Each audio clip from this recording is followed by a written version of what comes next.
Reka nongere mbasuze mbifurize kugira ibihe byiza mwebwe mukomeje kudukurikira mukomeje kwa natwe muri gahunda z'amakuru ndetse n'ibiganiro bitandukanye.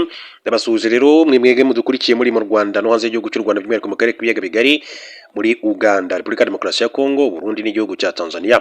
Ni inkuru yihutirwa cyane kuri nyakubahwa perezida wa Repubulika y'u Rwanda Paul Kagame. Hanyuma perezida Donald Trump wa Leta Zunze Ubumwe za Amerika, ni icyemezo gikomeye cyane cyafashwe nyuma y'ibyagambiriwe gukorwa. Ndaza no kubabwira n'andi makuru atandukanye. Reka duhere ku makuru mu buryo bw'incamake. Mabwire ko Minisitiri w'Ububanyi n'Amahanga wa Iran yageze muri Pakistan mu gihe intumwa za Amerika zitezwe kujyayo.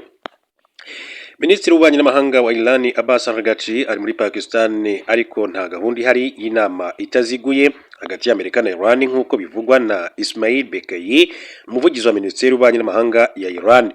Minisitiri Araghchi yahuye n'umugaba mukuru w'ingabo za Pakistan Marshal Qasim Munir. Araghchi rero yavuze ko nyuma y'inama ze muri Pakistan yerekeza muri Oman no mu Burusiya. Mu butumwa kandi yatangaje ku mbuga nkoranyambaga, yavuze ko intego ari uguhuza ibikorwa n'abafatanyabikorwa bacu ku bibazo by'igihugu bibiri ndetse no kugisha inama ku birimo kuba mu karere. Igitangazamakuru cya leta ya Iran cyatangaje ko Pakistan ishobora kandi gukora nk'iteme ryo gutanga uko Iran ibona intambara yarangizwa. Hanyuma rero mu yandi makuru mu buryo bw'incamake, mbere gato yuko tuza kujya kuri nyakubahwa perezida wa Repubulika y'u Rwanda, reka mabwire ko mu gihugu cya Mali humvikanye ibiturika n'urufaya rw'amasasu mu gihe imitwe yitwaje intwaro yagabye ibitero bihuriweho. Ingabo za Mali zivuga ko imitwe yitwaje intwaro itaramenyekana ateye ahantu hamwe na hamwe n'ibigo bimwe na bimwe bya gisirikare mu murwa mukuru Bamako ndetse no mu bindi bice by'igihugu. Mu itangazo ingabo za Mali Forces Armées Maliennes FAMA zasohoye mu gitondo cyo kuwa gatandatu zavuze ko imirwano ikomeye kandi kuzongeraho ko zirimo gusubiza inyuma abateye. Abategetsi ndetse n'abashishikarije abaturage gukomeza gutuza no kuba maso. Ambasade ya Amerika muri Mali kandi yaburiye abanyamerika kwikinga aho bari nyuma y'amakuru ibiturika n'urusaku rw'amasasu. Reka rero mu makuru mabwire ko makuru akomeza kugenda avugwa n'abamazina akomeye cyane bagambirirwa kwica wa Trump nyuma y'uko amasasu yumvikanye muri hoteli yari arimo. Perezida Donald Trump yakuwe igitaraganya mu birori byo gusangira n'abanyamakuru batara amakuru mu biro bya perezida wa Amerika White House nyuma y'uko humvikanye amasasu mu ijoro ryo kuwa gatandatu byaberaga muri Hotel Hilton i Washington DC. Perezida wa Amerika avuga ko umugabo witwaje imbunda nyinshi yashyizwe hasi na zimwe mu ntwari zikomeye cyane no mu itsinda rya Amerika ricunga umutekano wa perezida n'abandi bategetsi bakuru n'abahoze ari abategetsi bakuru rizwi nka US Secret Service. Ibitangazamakuru byo muri Amerika byatangaje ko rero ukekwa ari Cole Thomas Allen, imyaka 31, ukomoka i Torrance muri leta ya California. Abategetsi bavuga ko rero yari wenyine nta wundi bari kumwe, uko makuru yakomeje kugenda abivuga. Reka tuye kuri nyakubahwa perezida wa Repubulika y'u Rwanda Paul Kagame, mbabwira amakuru akomeza kugenda avugwa. Mbabwira ko ikiganiro gikomeye cyane umukuru w'igihugu cy'u Rwanda yatanze, avuga ko hari biba ukabyibazaho perezida Kagame ku bitinza igisubizo cy'ibibazo byo mu karere.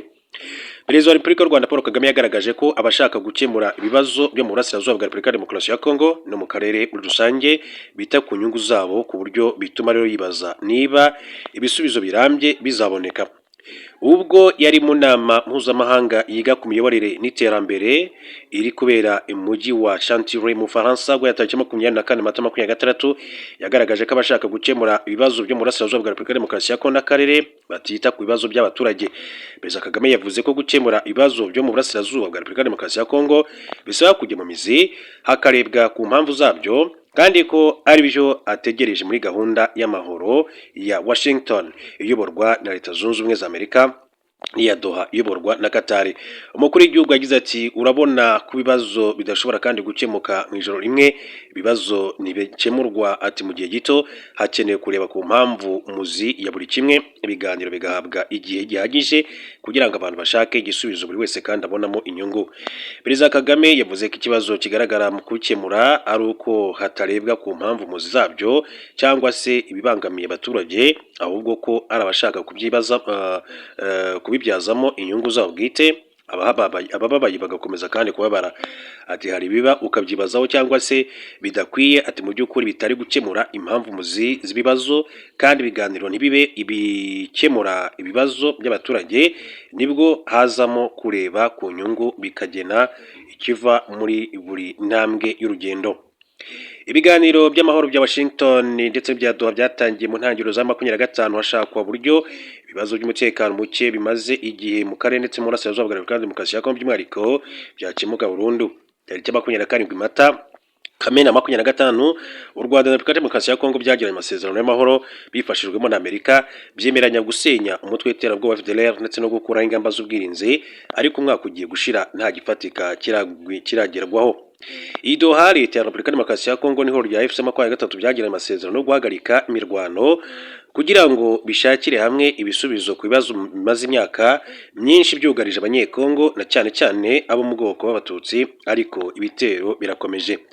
Leta ya Repubulika Demokarasi ya Kongo ishinjwa kutagira ubushake bwo kubahiriza ibyo bemereye mu biganiro by'amahoro bya Washington ndetse na Doha, igashyira imbere intambara ndetse no guhungabanya umutekano w'akarere yifashishije imitwe irimo FDLR yashinzwe n'abagize uruhare muri jenoside yakorewe abatutsi muri Mata mwaka w'1994. Perezida Paul Kagame kandi yavuze ko icyo Afurika ishaka cyoroheje, ariko cyuko abanyafurika bakwiye kandi kwiyitaho ubwabo ndetse no gukorana n'ibindi bihugu mu buryo butanga umusaruro, aho gukomeza kandi kwiheza ndetse no kwicamo ibice. Perezida Kagame yabigarutseho kuri 24 Mata 2026 yitabira inama mpuzamahanga 18 yiga ku miyoborere n'izindi ngeri zose z'iterambere, World Policy Conference, iri kubera mu Bufaransa mu mujyi wa Chantilly. YPC rero ni inama mpuzamahanga ihuza abantu b'ingeri zinyuranye baturutse mu isi, bakaganira ku ngingo zishingiye ku guteza imbere imikoranire itabogamye ishingiye ku bwubahane hagati y'ibihugu. Ubutumwa Perezida Kagame kandi yabutanze ubwo yari yahuriye n'umuyobozi wa WPC unayobora kandi ikigo cy'Ubufaransa gishinzwe guteza imbere imibanire mpuzamahanga IFIRI, Thierry de Montbrial mu musangiro hatangijwe ibiganiro binyuranye birimo imiterere, imiyoborere n'imikoranire mpuzamahanga hagati y'ibihugu muri iki gihe, uruhare rwa politike mpuzamahanga ndetse n'izindi ngingo zireba Afurika. Icyo Afurika rero ishaka kiroroshye, kwiyitaho ubwacu, ati tukanakorana n'abandi mu buryo butanga umusaruro bijyanye n'uko dukomeje kandi kubona isi icikamo ibice, gukomeza kwiheza ntabwo ari igisubizo bizakurura guhangana n'amacakubiri. Perezida Kagame kandi yagaragaje ko iterambere rigomba kandi kubonwa nk'ikintu cyiza, aho buri wese yatera imbere aho kuba ibihanganisha abantu. Avuga kumenya ibi bishobora kandi gutuma abantu bashobora kandi kumenya ibizaba mu bihe bizaza, hakaba kandi ubufatanye ndetse no gukorera hamwe mu buryo bunoze ibintu kandi isi ihora ikeneye. Ikibazo si uko dushobora kandi kubaka isi imeze neza aho abantu rero bareshya, ahubwo ni ukwibaza niba dushobora kandi kubana kabone n'ubwo twaba dufite ibidutandukanye, ariko tugakomeza gutera imbere twese hamwe. The World Policy Conference yashinzwe muri 2008 igamije kandi guteza imbere imiyoborere myiza ku isi, gusuzuma no kuganira ku bisubizo biboneye ku bibazo byo mu karere ndetse na mpuzamahanga ku buryo bwo kubaka icyizere ndetse n'ubworoherane. Mu bayobozi bandi bategerejwe muri iyi nama kandi barimo Perezida Emmanuel Macron w'Ubufaransa uza kugeza ijambo ku bayitabiriye. Abandi ni Perezida wa Sena w'Ubufaransa yitwa Gérald Rachel, Perezida wa Serbia yitwa Alexander Vučić, ndetse n'umunyamabanga nshingwabikorwa w'umuryango w'ibihugu by'Abarabu yitwa Nabil Fahmy, umujyanama mu bya diplomasi wa Leta Zunze Ubumwe za Amerika witwa Anwar Gargashi, Perezida wa Institut du Monde Arabe Anne-Claire Legendre, ndetse n'umuyobozi mukuru wa Total Energies Patrick Pouyanné, ushinze ikigo cy'ishoramari cyo mu Faransa Ardiane Dominique Senekier, ndetse n'abandi batandukanye. Byakomeje kugenda bigaruka. Reka duhere kuri Bola Tinubu, ni mu gihugu cya Nigeria, hakaba havugwa ihirikwa ry'ubutegetsi. Nk'uko musanzwe mumenye rero, tubanza guhera ku nshamake makuru y'ingenzi bagezweho, tugana kugaruka ku makuru yacu ya nyamakuru aba agezweho. Biravuga yuko abagera kuri 6 bashinzwe gushaka guhirika ubutegetsi bwa Perezida Bola Tinubu wa Nigeria. Abantu 6 muri Nigeria bashinzwe kugira uruhare umugambi wo gushaka guhirika ubutegetsi bwa Perezida Bola Tinubu mu mwaka ushize. Ikirego cyabo cyamaze kandi gutangwa mu rukiko rukuru mu mujyi wa Abuja. Bikaba kandi biteganyijwe ko abaregwa bagezwa imbere y'urukiko ku 22 Mata 2026 uyu munsi. ibijyanye n'irikwa ry'ubutegetsi muri Nigeria byatangiye gukwirakwira mu kwa 2025 ubwo guverinoma yafataga icyemezo gikomeye cyane cyo guhagarika akarasisi k'ingabo kari gukorwa mu kwizihiza imyaka 65 y'ubwigenge. Ku bantu wenda mutadukurikiye uyu munsi, iyi nkuru muribuka ko nigeze kwibagezaho. Igisirikare cyabanje kandi kwamagana ayo makuru, ariko muri Mutarama mu kwezi kwa 2026 kiza gutangaza ko abasirikare 16 bagombaga kugezwa imbere y'urukiko rwa gisirikare kubera kugerageza guhirika ubutegetsi bwa perezida wa Nigeria Bola Tinubu cyangwa se no gukora kudeta. Mu baregwa harimo Retired Major General Mohammed Ibrahim Gana, Retired Navy Captain Erasmus Ochegobia Victor, n'umuyobozi wa polisi Ahmed Ibra ushinzwe amashanyarazi mu rugo rwa perezida Zekeri Omuru, n'uwitwa Bukari Kashim Goni, n'umunyamabanga w'abayisilamu Abdul Karim Sani. Inyandiko y'ikirego yerekana ko abo batandatu ntacyo baravuga ku byo baregwa, ariko ko bacuze umugambi bagamije kandi gutangiza intambara yo kurwanya leta hagamijwe gutera ubwoba perezida ndetse no kumushyiraho igitutu. Iyo nyandiko kandi igaragaza ko umugambi wo guhirika ubutegetsi wari uyobowe na Colonel Mohamed Hassan Maje watawe muri yombi. Ubushinjacyaha kandi bugaragaza ko abaregwa bari bazi neza umugambi wa Colonel Mohamed, ariko ntibabimenyesha inzego z'ubuyobozi. Ibyaha bashinjwa birimo guhisha amakuru y'iperereza, aho abashinjacyaha bavuga ko abaregwa bari bafite umugambi wo guhungabanya umutekano w'igihugu kandi ntibatange n'amakuru yashoboraga gufasha gukumira ibikorwa by'iterabwoba. Hari kandi n'ibirego bikomeye cyane bijyanye neza ndonke, aho bashinjwa ko habayeho guhererekanya amafaranga afitanye isano no gutera inkunga ibikorwa by'iterabwoba muri iki gihugu cya Nigeria. Muri Repubulika ya Demokarasi ya Kongo, ubushinjacyaha bwandagarijwe mu rubanza rwa Lieutenant General Yavu bushinja gukorana n'igihugu cy'u Rwanda. Ku 21 Mata 2026 ejo hashize, ubushinjacyaha bw'igisirikare cya Repubulika ya Demokarasi ya Kongo bwandagarijwe mu rubanza rwa Lieutenant General Philemon Yave Ilungi ushinjwa gukorana na leta y'u Rwanda.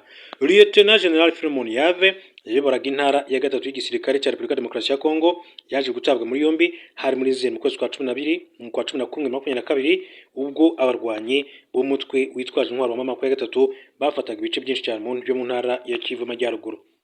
Ubushinjacyaha bwari buhagarariwe na Lieutenant General Lucien René Likuria bwamushinje kuvugana n'umuntu wo muri leta y'u Rwanda, kandi ngo hari n'ubutumwa uwo muntu yohereje kuri telefone ye buhamya ko bakoranaga. Mu butangabuhamya bifashishijwe mu gushinja Lieutenant General Philemon Yave harimo Lieutenant General Constant Ndima wabaye guverineri wa Kivu y'Amajyaruguru na General Major Sylvain Ekenge Bomusa wahoze ari umuvugizi w'ingabo za Repubulika ya Demokarasi ya Kongo, gusa baranyuranyije.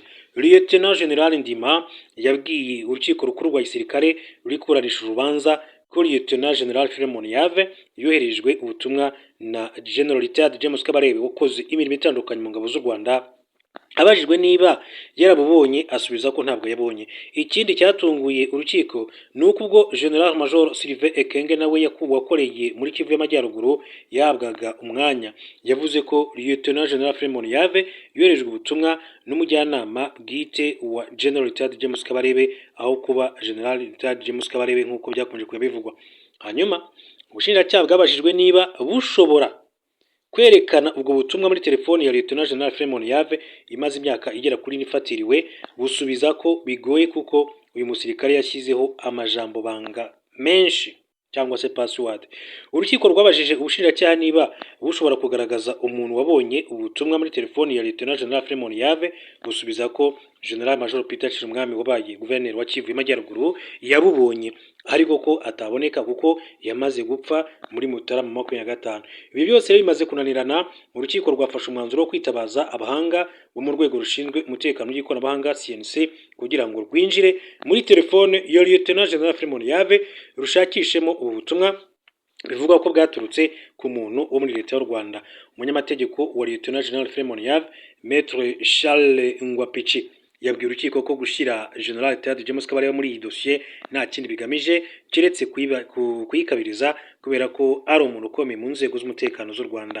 Maître Ngwabishi yagize ati nyuma y'ibyavuzwe na General Ndima murumva ko harimo ikibazo kuva mu ntangiriro kugira ngo bashinje General Yave Ilungi Filemon birenzeho, ati byabaye ngombwa ko bakabiriza ikibazo bazanamo izina rya General Retired James Kabarebe ukomeye mu Rwanda. Nshaka kumenya impamvu harimo uko kuvuguruzanya kose. CNC yari yitezweho gutanga raporo y'ibyavuye mu isuzuma nk'uko byavugwaga yakoze kuri telefone nyuma yo kongezwa igihe, ariko ku itariki 21 Mata yamenyesheje urukiko rukuru rwa gisirikare ko itarabona ubwo butumwa, isaba kongezwa ikindi gihe ariko kidafite itariki ntarengwa. Maître Ngwabishi yashimangiye ko ikirego cy'ubushinjacyaha kidafite ishingiro, agaragariza urukiko ko umwanzuro ukwiye gufatwa vuba kugira ngo umukiriya we ave muri gereza asubire mu muryango we umaze imyaka 4 umutegereje. Umucamanza Lieutenant General Joseph Mutombo Katalayi yamenyesheje CNC ko urukiko rudashobora kuyemerera gukomeza iperereza kandi idatanga igihe rizarangirira, bityo ko igomba kandi gusubiza urukiko telefone ya Lieutenant General Filemon Yave isuzuma igahagararira aho ngaho. Umwanzuro wa Lieutenant General Mutombo wagaragaje gutsindwa gukomeye ku bushinjacyaha. Maître Ngwabishi ashimangira ko n'ubundi urubanza ari urucabana kuko ari nk'imva iri mu busa. Urukiko rwanzuye ko ku tariki ya 5 Gicurasi 2026 aribwo abashinjacyaha ndetse n'abunganira Lieutenant General Yave bazatanga ibyifuzo byabo n'impamvu yabyo bizashingirwaho mu guca urubanza.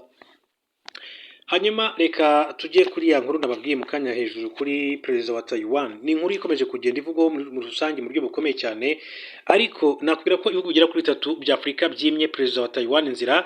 Ibirwa bya Seychelles, Maurice na Madagascar byanze ko indege ya perezida Lai Ching-te wa Taiwan inyura mu kirere cyabyo, asubika uruzinduko yari afite muri Eswatini ku itariki 24 Mata 2026 rwo kwifatanya n'umwami wa Mswati wa gatatu kwizihiza imyaka 40 amaze ku butegetsi. Ibihugu byasobanuye ko byimye perezida Lai inzira kubera ko bitemera ubwigenge bwa Taiwan, ni mu gihe Eswatini aricyo gihugu cyonyine cyo muri Afurika cyemera ubwigenge bwacyo. Leta ya Eswatini kandi yatangaje ko yababajwe nuko perezida Lai atasuye iki gihugu, ariko ko kwimwa inzira kwe bitazakibuza gukomeza gushyigikira ubwigenge bwa Taiwan idashaka kuyoborwa n'Ubushinwa. Perezida Lai rero yatangarije ku rubuga rwa X ko Ubushinwa aribwo bwasabye ibihugu bitatu kumwima inzira, agaragaza ko ibyaba byose bidashobora kubuza leta ye gukorana n'amahanga. Yagize ati umuhate wacu wo kubaka ubucuti hirya no hino ku isi n'abafatanyabikorwa duhuje imyumvire ni ntayigayizwa kabone niyo haba hari igitutu gituruka hanze.